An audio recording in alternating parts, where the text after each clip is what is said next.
ನೀವು ಟ್ರೈ ಮಾಡಿ ನೋಡಿ ಸ್ನೇಹಿತರೆ. ಅನ್ಎಕ್ಸ್ಪೆಕ್ಟೆಡ್ ಆಗಿ ನನಗೆ ದುಡ್ಡು ಬರಬೇಕು ಅಂತ ನೀವೇನಾದರೂ ಅನ್ಕೊತಾ ಇದ್ರೆ, ಬೆಳಿಗ್ಗೆ ಎದ್ದ ತಕ್ಷಣ ಸೂರ್ಯನ ನೋಡ್ತಾ, ಸೂರ್ಯನ ಬೆಳಕು ನಿಮ್ಮಲ್ಲಿ ಬೀಳ್ತಾ ಇರಬೇಕು.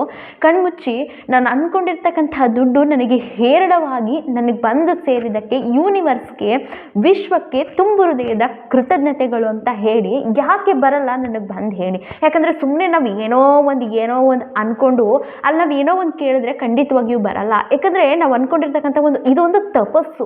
ಯಾಕಂದರೆ ನಾವು ಮಲಗಿರ್ತೀವಿ, ನಮ್ಮ ಸಬ್ಕಾನ್ಷಿಯಸ್ ಮೈಂಡ್ ಅನ್ನೋದು ಅಷ್ಟು ಒಂದು ಕೆಲಸ ಮಾಡ್ತಾ ಇರುತ್ತೆ. ಸೊ ಇವಾಗ ನಾವು ಮಲಗಿರ್ತೀವಿ, ಹೇಳ್ತೀವಿ, ಇವಾಗ ನಾವು ಯೋಚನೆ ಮಾಡಿರ್ತಕ್ಕಂತಹದ್ದು ಏನೇನೂ ಇರಲ್ಲ. ಯಾಕಂದರೆ ನಮ್ಮ ದೇಹ ಮಾತ್ರ ಇದೆ, ಆತ್ಮ ಅನ್ನೋದಿಲ್ಲ. ಹಾಗಾಗಿ ಅದನ್ನು ನಾವು ಎಲ್ಲಿ ಹೋಗ್ತಿದೆ ಅನ್ನೋದು ನಾವು ತಿಳ್ಕೊಳ್ತಕ್ಕಂತಹದ್ದು ತುಂಬಾ ಕಷ್ಟ ಇರೋ ವಿಚಾರ ಏನಲ್ಲ. ಅದೊಂದು ಟಾಸ್ಕ್ ಅಷ್ಟೇ, ತಿಳ್ಕೊಳ್ಬೇಕು ನಾವು. ಇದು ಉಚಿತವಾಗಿ ಸಿಗ್ತಾ ಇದೆ.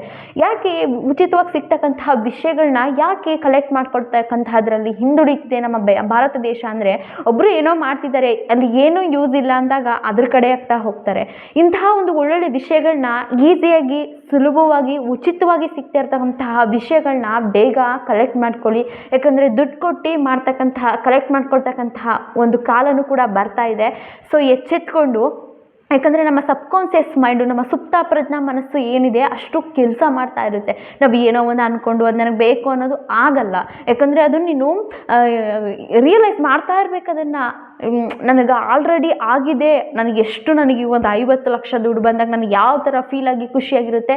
ಸೊ ಇಷ್ಟು ನನಗೆ ಹೇರಳವಾಗಿ ನನಗೆ ದುಡ್ಡು ಕೊಟ್ಟಂತಹ ಯೂನಿವರ್ಸ್ಗೆ ತುಂಬು ಹೃದಯದ ಧನ್ಯವಾದಗಳು. ಈ ಥರ ಒಂದು ಮಾಡ್ತಾ ಇರಿ. ಯಾಕೆ ನನಗೆ ಬರಲ್ಲ ಬಂದು ಕಮೆಂಟ್ ಮಾಡಿ ಅಲ್ವಾ. ಉಚಿತವಾಗಿ ಸಿಗ್ತಾ ಇರೋದನ್ನು ಉಚಿತವಾಗಿ ಪಡ್ಕೊಳ್ಳಿ ಸ್ನೇಹಿತರೆ.